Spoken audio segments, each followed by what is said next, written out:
الحمد لله رب العالمين والعاقبة للمتقين والصلاة والسلام على سيد الأنبياء والمرسلين نبينا ومولانا محمد وعلى آله وصحبه أجمعين أما بعد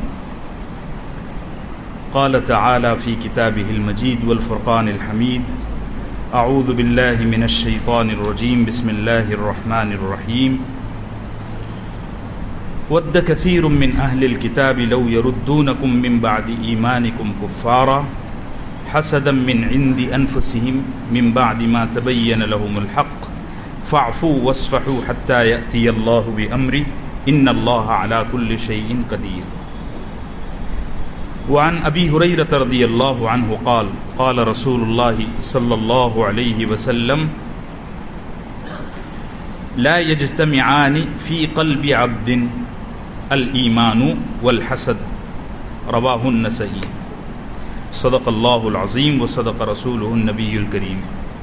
میرے محترم بھائیو، بزرگوں اور دوستو، گزشتہ 3-4 ہفتوں سے میرا خیال ہے یہ چوتھا ہفتہ ہے، حسد کے سلسلے میں کچھ ضروری گزارشات آپ کی خدمت میں پیش کی جا رہی ہیں،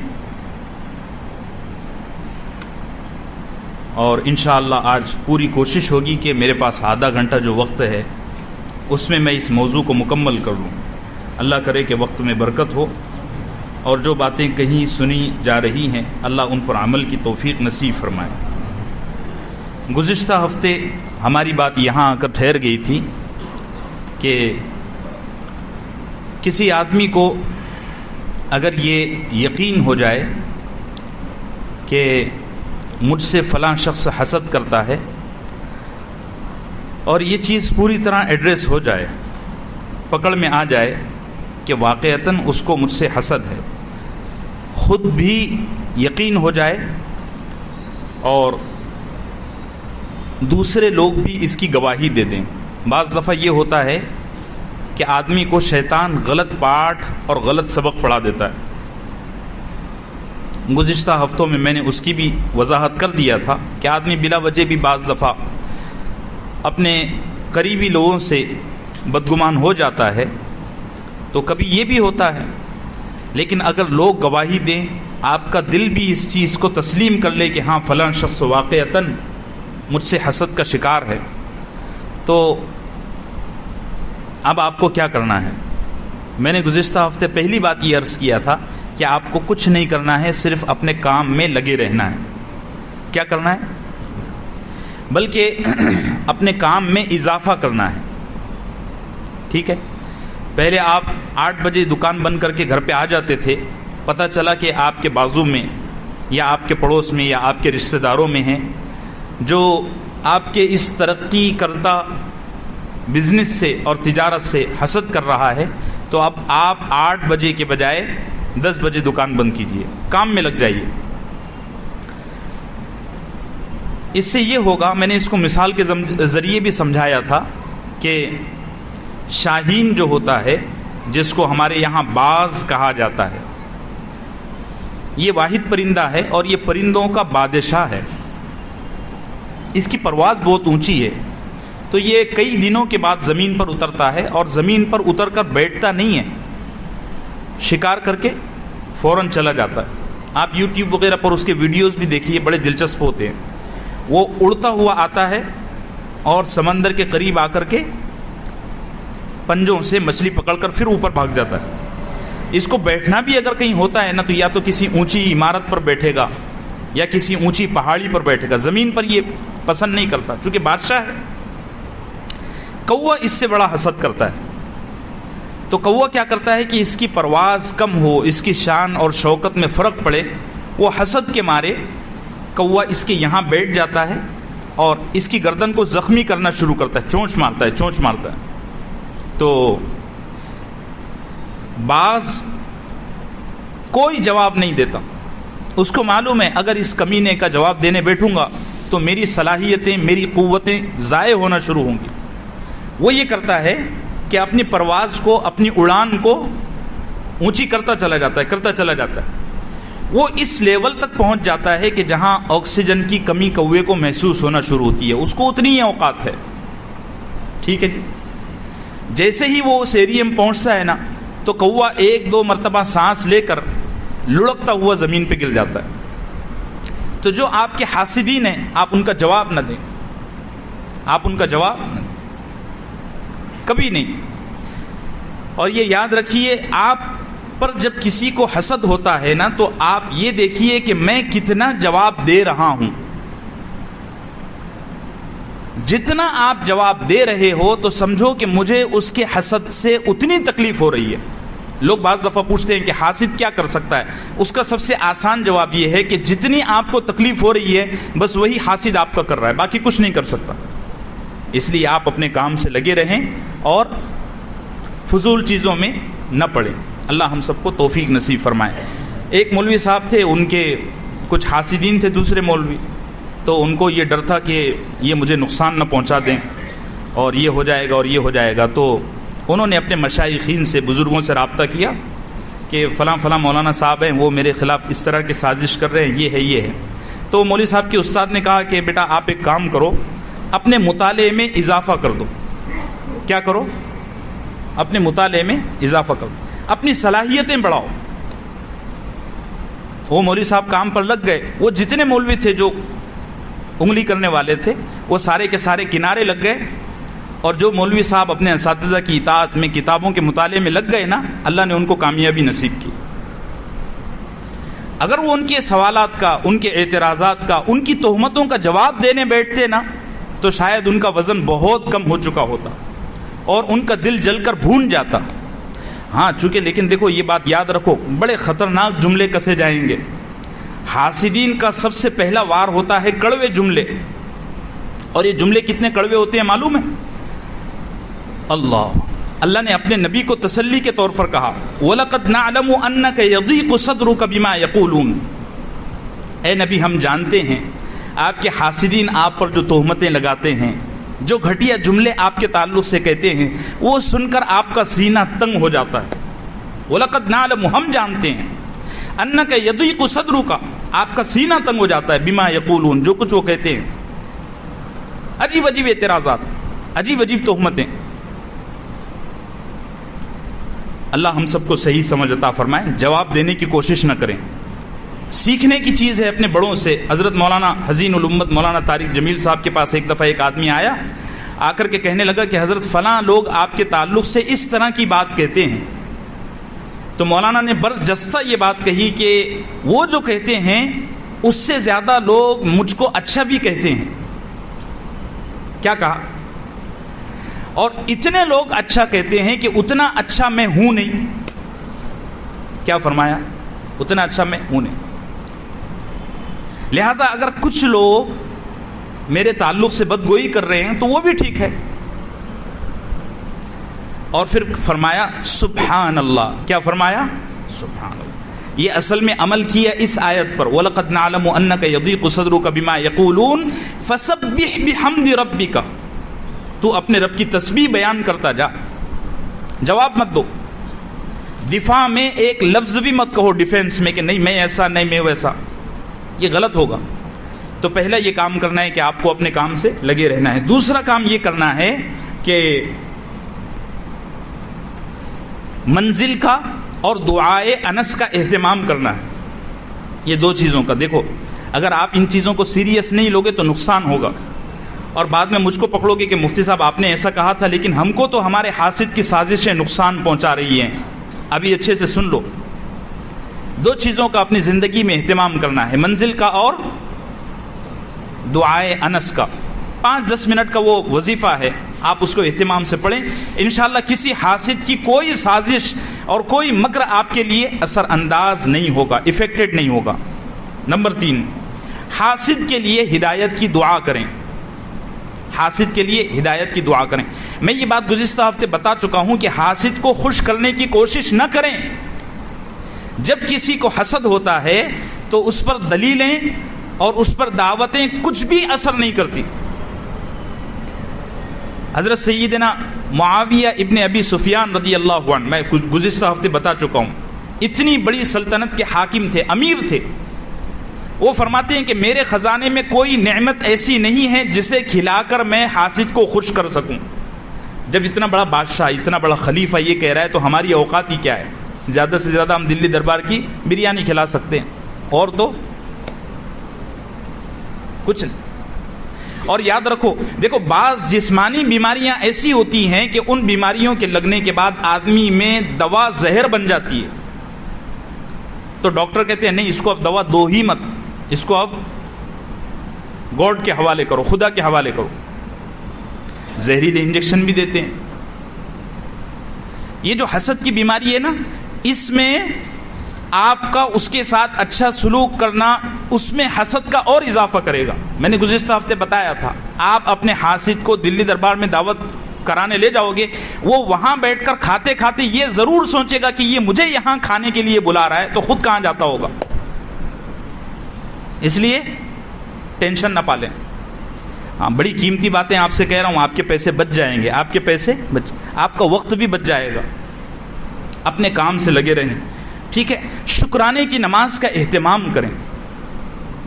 جب وقت ملے 2 رکعت اللہ کے سامنے شکرانے کی نیت سے ادا کریں کہ اللہ تو نے مجھے حاسد بنایا، اللہ تجھے مجھے محسود بنایا، حاسد نہیں بنایا. ٹھیک ہے، شکرانے کا اہتمام کریں.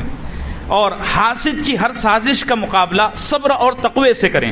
میں نے گزشتہ ہفتے اس پر تفصیل سے بات کیا. اگر آپ میں صبر اور تقوی نہیں ہے تو آپ کو حاسد کہیں سے بھی ہٹ کر دے گا اور آپ کو پتہ بھی نہیں چلے گا. حضرت یوسف علیہ السلام کا پورا قصہ، اس کا نچوڑ میں نے بتایا تھا، انہ من یتقی ویصبر فإن اللہ لا یضیع اجر المحسنین. اور ایک جگہ ہے وإن تصبروا وتتقوا، اے ایمان والو اگر تمہارے پاس صبر اور تقوی ہے تو لا یضرکم کیدہم شیئا، یہ یہود اور نصارہ کی سازشیں تم کو کوئی بھی نقصان نہیں پہنچائیں گی. ہاں، ایک بڑی اہم بات، اپنی نعمتوں کو زیادہ بیان کرتے نہ پھرے، نہ زیادہ اس کا اظہار کرے. کائے کو کسی کی جلتی ہوئے پیٹرول ڈال رہے ہو بھائی؟ دیکھو حضرت یوسف علیہ السلام نے خواب دیکھا. کیا خواب دیکھا؟ کہ میرے سامنے 11 ستارے سجدہ کر رہے ہیں. یہ خواب انہوں نے اپنے والد سے بیان کیا. تو والد محترم نے خواب سننے کے بعد سب سے پہلا جو جملہ کہا وہ قرآن نے نقل کیا ہے، لا تقصص رؤیاک علی اخوتک، اپنے بھائیوں کے سامنے خواب بیان مت کرنا، ورنہ اس خواب کی تعبیر وہ سمجھ لیں گے اور پہچان لیں گے کہ اللہ نے تجھے آگے چل کر ایک بڑا مقام دینا ہے، وہ تجھے آج سے ہی نشانہ بنائیں گے. لیکن یوسف علیہ السلام معصوم بھولے بھالے تھے، انہوں نے سارا خواب بھائیوں کے سامنے بیان کر دیا. آج کل لوگ دبئی جاتے ہیں نا تو اسٹیٹس پر رکھتے ہیں، اور کہیں کسی اچھی جگہ دعوت پہ جاتے ہیں نا تو اسٹیٹس پر رکھتے ہیں فوٹو نکال کے، سیلفی، اور وہ لوکیشن شیئر کرنا کہ آئی ایم فلاں مقام، ان دس مقام. مطلب نہیں ہے نا جی، یہ سب فضول حرکتیں ہیں. یہ وہ حرکتیں ہیں جس کی وجہ سے آدمی اپنے آپ کو نقصان پہنچاتا ہے. میں نے سفر کے آداب میں ابھی جلدی بتایا تھا، ابھی 2-4 ہفتے پہلے سفر کا تفصیل سے ذکر ہوا. سفر کے آداب میں نے بتایا تھا کہ اپنے سفر کا شیئر مت کرو. اللہ کے نبی سفر کے ساتھیوں کو بھی بتاتے نہیں تھے کہ ہم کہاں جا رہے ہیں. اللہ ہم کو صحیح سمجھ عطا فرمائے. اور اپنے آپ کو مشائخین سے، اہل دل سے وابستہ رکھیں، ورنہ یہ ہوگا کہ آپ دوسروں کی غلطیاں پکڑتے پکڑتے خود مجرم بن جاؤ گے. دوسروں کی غلطیاں پکڑتے پکڑتے خود مجرم بن جاؤ گے. اور ایک اہم چیز آپ سے یہ عرض کروں کہ حاسد کو کوئی چیز مطمئن نہیں کر سکتی، سیٹسفائی نہیں کر سکتی. حاسد کو وقت سبق سکھاتا ہے. حاسد کو، یہ جو آیت ہماری چل رہی ہے نا، اس میں اللہ نے اپنے نبی کو اور اپنے نبی کے ماننے والوں کو یہ فرمایا کہ فاعفو واصفحو، اے نبی ان کو ان کی حالت پر چھوڑ دو اور توجہ مت دو. کب تک؟ حتی یأتی اللہ بامری، یہاں تک کہ اللہ کا فیصلہ آ جائے، اور اللہ کا فیصلہ وقت پر آتا ہے. لہٰذا حاسدین کو جواب دینا، ان کو منانا، ان کے خلاف کارروائیاں کرنا، یہ ساری فضول بچکانا اور نہ سمجھی حرکتیں ہیں. اللہ ہم سب کو صحیح سمجھ عطا فرمائے. ٹھیک ہے جی. اب میں یہ عرض کر رہا تھا گزشتہ ہفتے، یہ بھی موضوع آدھا رہ گیا تھا کہ حاسد آپ کو کتنا نقصان پہنچا سکتا ہے. حاسد آپ کو کتنا نقصان، حاسد آپ کو کچھ بھی نقصان نہیں پہنچا سکتا. جب تک اللہ کی مرضی شامل حال نہ ہو. اور دیکھو بڑی حیرت انگیز بات ہے، اللہ نے قرآن میں فرمایا من شر حاسد اذا حسد. کیا فرمایا؟ من شر حاسد اذا حسد. پورے قل اعوذ برب الفلق آپ ریپیٹ کیجئے اور آخر میں یہ آیت پڑھیے من شر حاسد اذا حسد. اللہ اپنے بندوں کو سبق سکھا رہے ہیں کہ تم اللہ سے پناہ مانگو حاسد کے شر سے. حاسد سے نہیں، کس سے؟ شر سے. یہ ایسا ہے جیسے ہمارے یہاں ایک عام جملہ کہا جاتا ہے کہ برے آدمی سے نفرت مت کرو، اس کی برائی سے نفرت کرو. ایسے ہی حاسد سے مت ڈرو، اس کے شر سے ڈرو. اچھا، اس میں ایک اور گہرا نقطہ علماء نے لکھا ہے کہ من شر، شر کا لفظ قرآن نے واضح طور پر کہا ہے. قرآن کی بلاغت پر قربان جاؤں، شر کا لفظ قرآن نے واضح طور پر کہا ہے. اس سے معلوم ہوا کہ حاسد کی ذات میں کچھ خیر بھی ہے. ارے بھائی بات سمجھ رہے ہو؟ بعض دفعہ حاسد آپ کے خلاف ایک نگیٹیو کاروائی کرنا شروع کرتا ہے، لیکن اللہ اپنی طاقت اور اپنی قدرت کے بل بوتے پر اس نگیٹیو کو پازیٹیو میں بدل دیتا ہے. مثال کے طور پر صدیقی ڈیری ایک ہوٹل ہے، ٹھیک ہے، اس کی خوب دکان چلتی ہے، ماشاءاللہ اللہ برکت دے، اس کی خوب دکان چلتی ہے. اس کے بازو میں کوئی ایک اور دکان والا ہے، اس کو اس سے تکلیف ہے. تو اس نے کیا کیا کہ یہ ملن چوک ہے نا، یہ سگنل، یہاں آ کر کھڑا ہوا اور آ کر لوگوں میں حسد کے مارے کہنے لگا ارے بھائی وہ آگے صدیقی ڈیری ہے نا، وہاں سے دودھ مت خریدنا، مٹھائی مت خریدنا. حالانکہ وہاں سے گزرنے والے کتنے لوگ ہیں جن کو پتہ بھی نہیں ہے کہ یہاں صدیقی ڈیری ہے. یہ کم بخت مارے حسد کے غیر شعوری طور پر صدیقی ڈیری کی کیا کر رہا ہے؟ بولو بولو، مارکیٹنگ کر رہا ہے. مل گیا نا پھکٹ کا ایڈورٹائز کرنے والا. ارے ملا کہ نہیں ملا؟ اس لیے اور دیکھو علماء نے بڑی گہری بات لکھی ہے، میں قربان جاؤں اس امت کے علماء پر. فرمایا جیسے پرندے کو اڑنے کے لیے دو پر چاہیے نا، ایسے ہی ایک انسان کو کامیاب ہونے کے لیے دو قسم کے لوگ چاہیے، ایک اس کے خیر خواہ اور ایک اس کے شر خواہ. روم کو ٹھنڈا کرنے کے لیے اے سی میں، ایئر کنڈیشن میں دو طرح کی قوتیں ہیں. ایک تو وہ کمرے کی گرمی کو باہر کھینچتا ہے اور دوسرے ٹھنڈی ہوا کو. اگر اے سی صرف ٹھنڈی ہوا اندر بھیجے نا تو ہمارا دم گھٹ کر ایسا کا تیسا ہو جائے. لیکن یہ ایئر کنڈیشن جب چالو ہوتا ہے تو پہلے گرمی کو باہر پھینکتا ہے اور پھر اس کے بعد ٹھنڈی ہوا اندر چھوڑتا ہے. ایسے ہی حاسدین ہماری ذات کو جو نقصان پہنچنے والا ہوتا ہے اس کو اپنے کندھوں پر لے لیتا ہے. اس لیے فکر نہ کریں، بے فکر رہیں.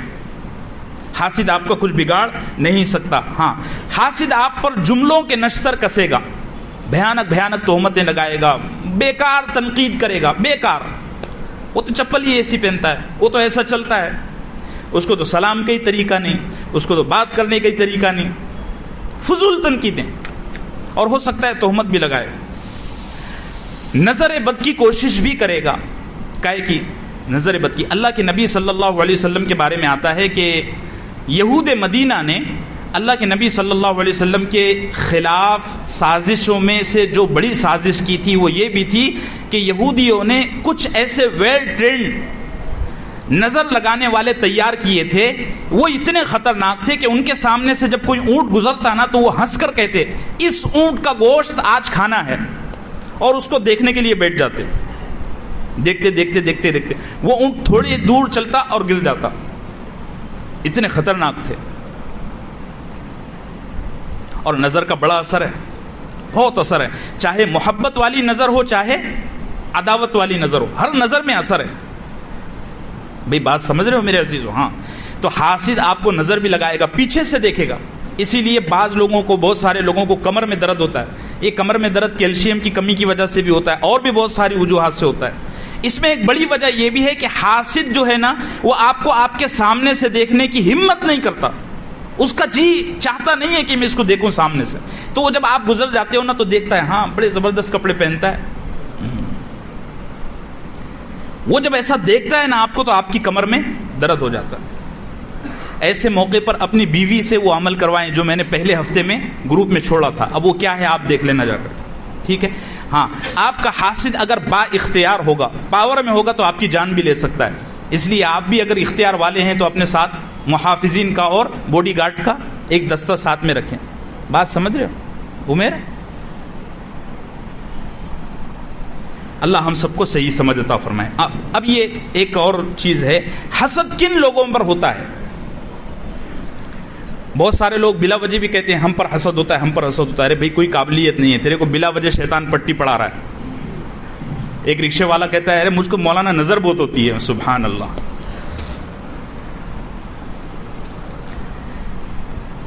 حسد کن لوگوں پر ہوتا ہے؟ حسد کن لوگوں پر ہوتا ہے؟ دیکھو, حسد عام طور سے 99% اس آدمی پر ہوتا ہے جس کی پاپولیرٹی بہت زیادہ ہو. حسد کا مرکزی معاملہ یہ ہے کہ حسد اس آدمی پر بہت زیادہ ہوتا ہے جس کی شہرت بہت زیادہ ہو. جیسے میں عرض کر چکا ہوں, حضرت شیخ عبد الرحمن السدیس امام حرم میں 14 صدی میں ائمہ حرم آئے, لیکن اللہ نے جو آپ کو عطا کی وہ شاید کسی کے حصے میں نہیں آئی. اس کی اور بھی کئی وجوہات ہیں.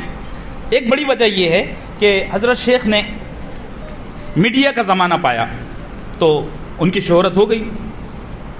تو حسد شہرت کی وجہ سے ہوتا ہے.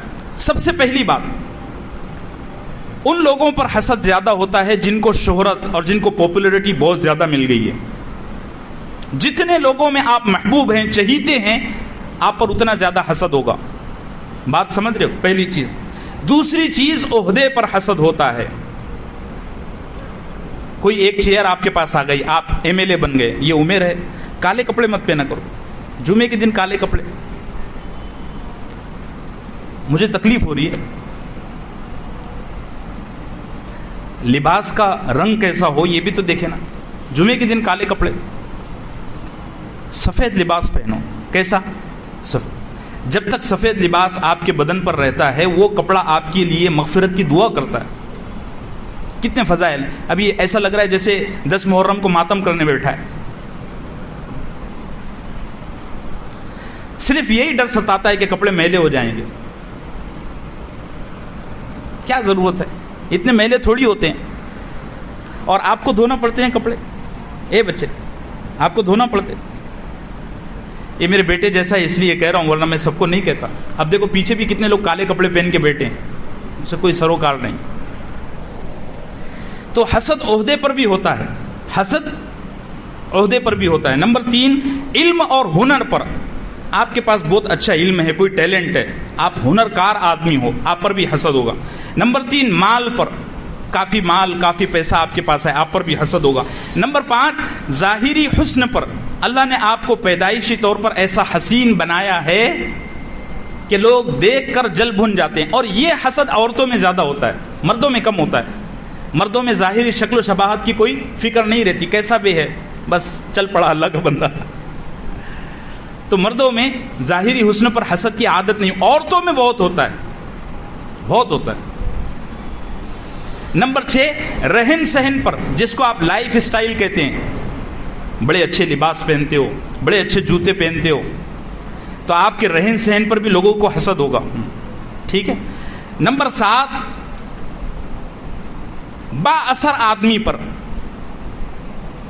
دیکھو بہت سارے لوگ ایسے ہوتے ہیں نا کہ ان کے پاس پیسہ نہیں ہوتا, نہ ان کے پاس کوئی عہدہ ہوتا, نہ ان کے پاس کوئی علم اور ہنر ہوتا, لیکن ان کی شخصیت, ان کی ذات ایسی ہوتی ہے کہ بڑے بڑے لوگ ان کے ایک فون پر سیدھے ہو جاتے ہیں. ہوتے ہیں کہ نہیں ہوتے ہیں ایسے؟ میں ان میں سے ایک ہوں. مذاق سے کہہ رہا ہوں. ایسے بہت سارے لوگ ہوتے ہیں, کچھ نہیں ہے, دیکھنے میں بھی بالکل دبلا پتلا ہے, چلنے کے بھی ٹھکانے نہیں ہیں, لیکن ایک فون کیا نا سب کام پر لگ جاتے ہیں. اس طرح کے لوگوں پر بھی بہت حسد ہوتا ہے, با اثر لوگوں پر. نمبر 8, ایسا شخص جس کی اولاد اچھی ہو. ہاں یہ بڑا اہم ہے, اور آج کے دور میں یہ بہت زیادہ نوٹ کرنے کی چیز ہے.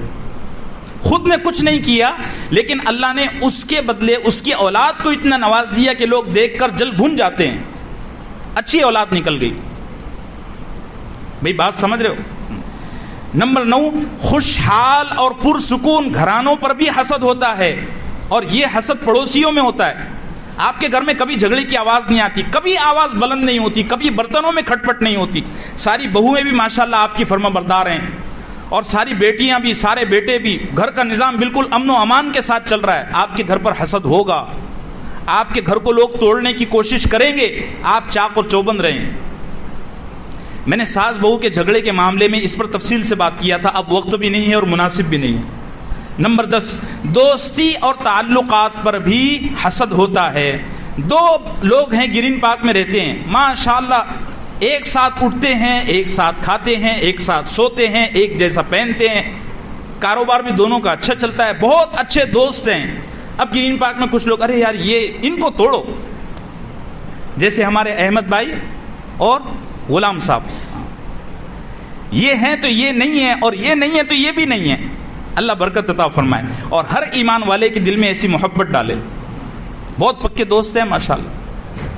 ایک داستان ہے دونوں کی یہ کیا ہے؟ داستان ہے۔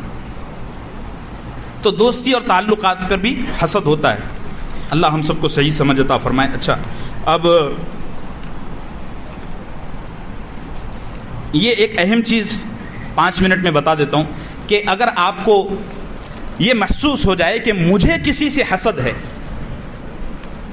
تو کیا کرنا ہے۔ آپ کو اگر یہ محسوس ہو جائے کہ مجھے کسی سے حسد، میں نے علامات بتا دیا کہ جس آدمی کو کسی سے حسد ہوتا ہے اس میں کیا علامات ہوتی ہے۔ اگر آپ کو یہ محسوس ہو جائے کہ مجھے فلاں آدمی سے حسد ہے، آپ کو اچھا نہیں لگتا، تو اب آپ اپنا علاج کیجئے، اور علاج کا سب سے پہلا طریقہ یہ ہے کہ اہل اللہ کی صحبت اختیار کیجئے۔ یہ پہلا قدم ہے۔ دیکھو بعض بیماریاں ایسی ہوتی ہیں جن میں ٹیبلٹ کھا لینے سے علاج نہیں ہوتا، ہاسپٹل میں ایڈمٹ ہونا لازمی ہے۔ ڈاکٹر بولتا ہے میرے پاس آپ کو کچھ دن گزارنا پڑے گا میرے ہاسپٹل میں، اور کمرے کا چارج بھی آپ کو دینا پڑے گا، یہاں کمپاؤنڈروں کا اور یہاں ڈاکٹروں کا ایک ٹیم آپ کی نگرانی کرے گا، آپ کا علاج کرے گا، تو علاج ہوگا۔ ہوتا ہے کہ نہیں ہوتا ہے ایسا؟ اور دیکھو شیطان ہے نا، گناہوں کو بڑا مزین کر کے پیش کرتا ہے۔ بہت سارے لوگ غیبت کرتے ہیں، ان کے سامنے آپ بولو نا بھائی غیبت مت کرو، تو کیا کہیں گے؟ میں تو حق بول رہا ہوں جی۔ ہاں ایسا بولتے ہیں۔ مسجد نبوی میں لوگ غیبت کرتے ہیں، میں نے ٹوک دیا تھا ایک جگہ، بس پورا عمرہ مجھ سے جھگڑتے رہے۔ پھر کیا کہہ رہے تھے؟ میں اس کے سامنے بھی یہ بات بول سکتا ہوں، میں نے کہا سامنے بولا کرو نا، پھر یہاں مسجد نبوی میں رسول اللہ کی موجودگی میں یہ بدتمیزی کر رہے ہو۔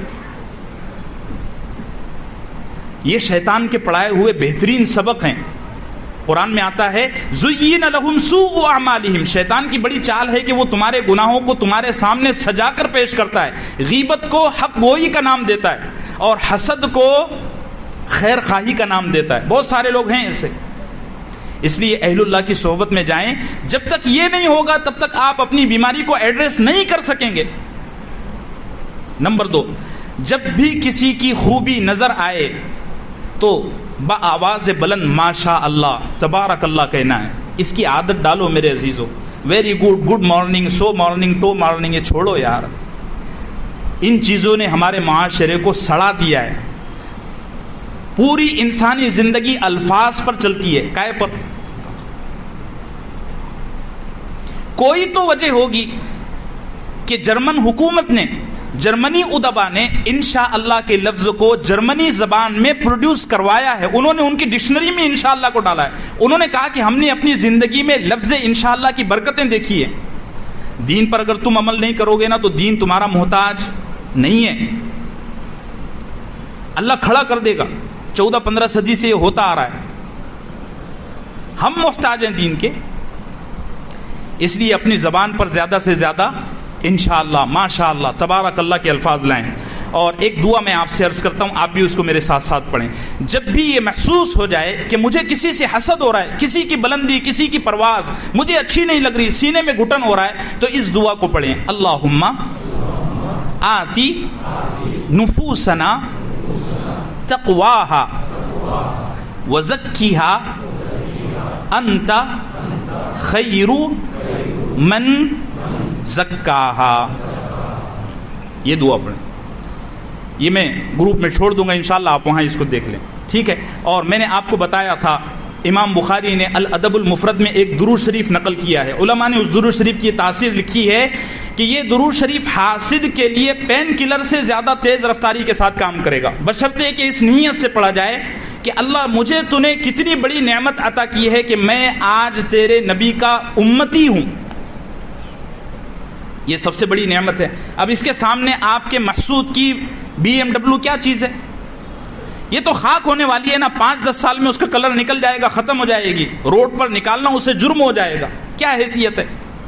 جو کھانے وہ کھا رہا ہے، رات میں کھایا ہے، صبح ہوتے ہوتے وہ بدبو کی شکل اختیار کر لیں گے. جو کپڑا وہ پہن رہا ہے تھوڑی دیر میں، چند گھنٹوں میں وہ کپڑا بدبودار ہو جائے گا. اس کی کوئی حیثیت ہے؟ اور رسول اللہ صلی اللہ علیہ وسلم کا امتی ہونا ہمیشہ ہمیشہ کی کامیابی کا سب سے بڑا سبب ہے کہ نہیں؟ الادب المفرد میں امام بخاری رحمۃ اللہ علیہ نے درود شریف نقل کیا ہے. میں نے پہلے بھی پڑھایا تھا، اب بھی پڑھا دیتا ہوں. اللہم صلی علی سیدنا محمد عبدک ورسولک وصلی علی المؤمنین والمؤمنات والمسلمین والمسلمات. نمبر 5، سلام کا اہتمام کریں.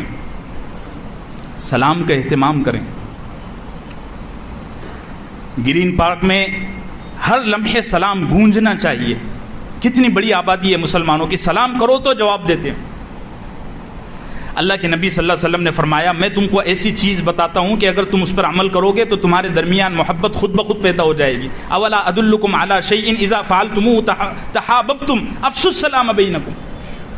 کون کس کو سلام کرتا ہے؟ ہیلو، ہائے، گڈ مارننگ، یہی سب چلا آ رہا ہے. نمبر 6، مشائخین نے ایک بڑا بہترین وظیفہ لکھا ہے کہ جب محسوس ہو جائے اور آپ کو یہ امیجن ہو جائے کہ مجھے فلاں آدمی سے حسد ہے، تو اب آپ 2 رکعت صلاۃ التوبہ نماز پڑھیں. اس کو پڑھنے کا طریقہ یہ ہو کہ اس کے ہر رکن میں زیادہ سے زیادہ استغفر اللہ ربی من کل ذنب واتوب الیہ. قیام میں جب ہوں تو سورہ فاتحہ، اس کے بعد کوئی سورت پڑھیں، پھر اس کے بعد استغفر اللہ ربی من کل ذنب واتوب الیہ، استغفر اللہ. اور اتنا اگر نہیں پڑھ سکتے تو استغفر اللہ. ہر رکن میں، قیام میں، رکوع میں، سجدے میں، قاعدے میں اور قومے میں، ہر رکن میں آپ استغفار پڑھیں. اور جب اخیر قاعدے پر پہنچیں، تو بار بار التحیات پڑھیں، بار بار التحیات. اس طرح 2 رکعت نماز آپ پڑھیں. انشاءاللہ آپ کے سینے میں جو گھٹن ہے، کسی کی ترقی سے جو حسد ہے، وہ انشاءاللہ ختم ہو جائے گا. نمبر 6، حضرت شیخ الحدیث مولانا محمد زکریا رحمۃ اللہ علیہ نے ایک عمل یہ بھی لکھا ہے کہ حوض کے پانی سے وضو کریں. کائے کے پانی سے؟ حوض کے پانی. اگر نصیب ہو تو جیسے کسی مسجد میں حوض ہے، وہاں حوض کے پانی سے آپ وضو کریں، انشاءاللہ آپ کا حسد ٹوٹے گا. یہ ایک طرح کا ٹوٹکا ہے، شریعت میں اس کا کوئی ثبوت نہیں ہے، بزرگوں نے اس کو مناسب سمجھا. تو اور چھوٹے بچوں کے ساتھ تھوڑا وقت گزاریں. چھوٹے بچے مطلب جو بچے ابھی صحیح سے بول نہیں پاتے، ان کے ساتھ وقت گزاریں. یہ کام کرنے سے حسد کی وجہ سے آپ کے بدن میں جو ڈپریشن بنا ہے نا، بعض دفعہ حاسد اتنا بھیانک ہو جاتا ہے کہ اس کا بدن گرم ہونا شروع ہو جاتا ہے. اس کو پاخانہ نہیں ہوتا، پون گھنٹہ، 1 گھنٹہ وہ بیٹھا رہتا ہے اندر. ایسے بیماریاں ہیں. اور میں بتا چکا ہوں الحسد داء الجسد، حسد اصل میں جسمانی بیماری ہے. کتنے لوگ شوگر ڈائبٹیز کے شکار اسی وجہ سے ہوتے ہیں. تو چھوٹے بچوں کے ساتھ اٹھے بیٹھیں، تھوڑا وقت گزاریں، ان کو سلام کریں، ان کو گود میں لیں، ان سے بات چیت کریں، ان کو کندھوں پر بیٹھائیں. یہ نبی کریم صلی اللہ علیہ وسلم کی سنت بھی ہے اور اس میں یہ ظاہری اعتبار سے فائدہ بھی ہے. اللہ ہم سب کو جو ہے تو نصیب فرمائے. اب دیکھیں حسد کن لوگوں میں زیادہ ہوتا ہے. حسد کن لوگوں میں زیادہ ہوتا ہے؟ حسد ہر سینئر کو جونیئر پر ہوتا ہے، تقریباً 99%. ایک آدمی ہے ادارے میں 20 سال سے کام کر رہا ہے، ابھی 2-3 سال پہلے ایک آدمی آیا تو اس سینئر کو جونیئر سے ہو جائے گا. شیطان ہم سے سینئر تھا، آدم علیہ السلام جونیئر تھے. ہوا کہ نہیں ہوا؟ جلدی. نمبر 2، عورتوں میں بہت حسد ہوتا ہے. ساس کو بہو سے بہت حسد ہوگا، بھاوج کو نند سے، نند کو بہت حسد ہوگا عورتوں میں. نمبر 3، چچا زاد اور ماموں زاد بھائیوں میں بہت حسد ہوتا ہے، بشرطے کہ دونوں میں سے کوئی ایک ترقی کر لے. سارے کے سارے ڈنگر ہیں تو پھر کس کو قائد کا حسد؟ سب پتھر ہی ہے نا. لیکن چچا زاد بھائی آگے بڑھ گیا اور یہ پیچھے رہ گیا تو اس کو اس سے بہت حسد ہوگا. ٹھیک ہے. نمبر 4، علماء میں بہت حسد ہوتا ہے، بہت زیادہ حسد ہوتا ہے. حضرت 2 قول نقل کرتا ہوں پھر وقت ختم ہو رہا ہے. حضرت مالک ابن دینار رحمۃ اللہ علیہ، امام بخاری کے اساتذہ میں، وہ فرماتے ہیں کہ علماء میں اتنا حسد ہوتا ہے کہ میرا جی چاہتا ہے کہ میں یہ فیصلہ لکھ دوں کہ کوئی عالم کی کسی عالم کے خلاف شہادت قبول نہ کی جائے، کیونکہ ہر عالم دوسرے عالم کے خلاف بات کرتا ہے. بہت حسد ہوتا ہے. اور صحابی رسول حضرت عبداللہ ابن عمر رضی اللہ عنہ فرماتے ہیں کہ قیامت کے قریب علماء میں اتنا حسد ہوگا جیسے 2 بکرے ایک بکری پر حسد کرتے ہیں. اور یہ ہے بہت حسد. جس طرح کے انگارے چھوڑتے ہیں نا، میری جگہ اگر آپ ہو نا تو آپ کے 2-4 بار بائی پاس سرجری ہو جائے.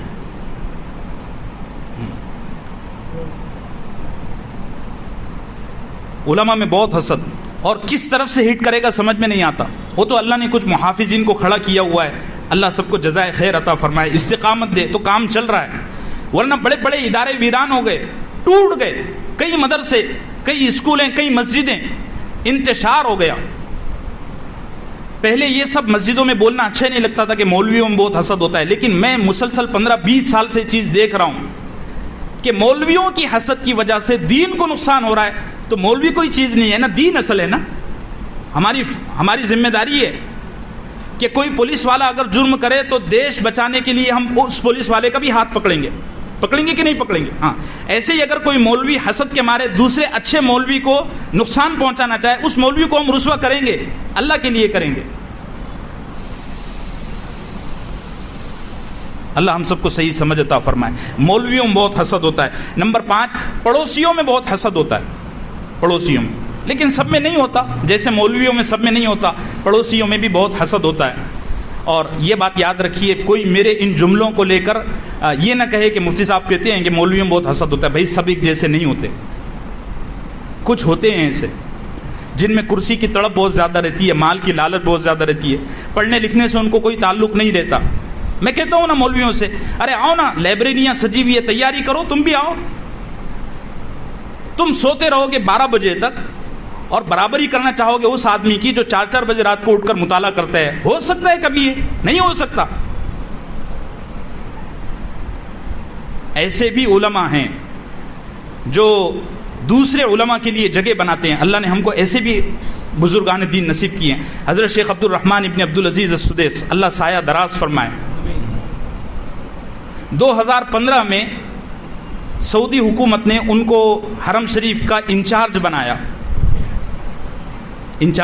تو پہلے حرم شریف میں زیادہ سے زیادہ 3-4 امام ہوا کرتے تھے، بہت سے بہت، اور تراویح میں 2 رہا کرتے تھے، بہت ہو گئے. لیکن شیخ جب امام بنے نا تو دیکھو، بڑا آدمی دوسروں کو بڑا بناتا ہے اور گھٹیا آدمی ٹانگ کاٹنے کے چکر میں رہتا ہے. بڑے آدمی کی سب سے بڑی پہچان یہ ہے کہ کرسی کے لیے کبھی نہیں لڑے گا. جو کرسی کے لیے لڑے گا وہ گھٹیا ہوگا. یہ اصول بنا لو. حضرت شیخ عبد الرحمن ابن عبدالعزیز السدیس نے دیکھا کہ اتنے سارے امام حرم شریف میں آ گئے، سارے نوجوان لڑکے ہیں، ہر حافظ کی، ہر قاری کی یہ تمنا ہوتی ہے کہ رمضان میں تراویح میں پڑھاؤں. تو حضرت شیخ عبد الرحمن ابن عبدالعزیز السدیس نے فرمایا کہ میں اس سال تراویح دبئی پڑھانے چلے جاتا ہوں، ان سب کو آگے بڑھا دو. یہ ہوتا ہے بڑا دل. مصلی چھوڑنا سوکن کے لیے بستر چھوڑنے سے زیادہ مشکل ہے، اور وہ بھی حرم کا مصلی. اتنا سینئر آدمی جو 30 سال سے، اور میں بامبے میں کتنے لوگوں کو جانتا ہوں جو صرف شیخ کے پیچھے تراویح پڑھنے کے لیے حرم میں جاتے ہیں رمضان میں. لیکن شیخ کیا کہہ رہے ہیں؟ یہ سارے نئے نوجوان بچے ہیں، اگر میں بڈھا یہاں کھڑا رہوں گا تو ان کا نمبر کب آئے گا؟ ان کو آگے بڑھاؤ. اور شیخ نے رمضان کا بڑا حصہ دبئی میں گزارا. یہ بڑے لوگ ہوتے ہیں. ایسے بھی علماء ہیں. اللہ ہم سب کو حسد سے محفوظ رکھے.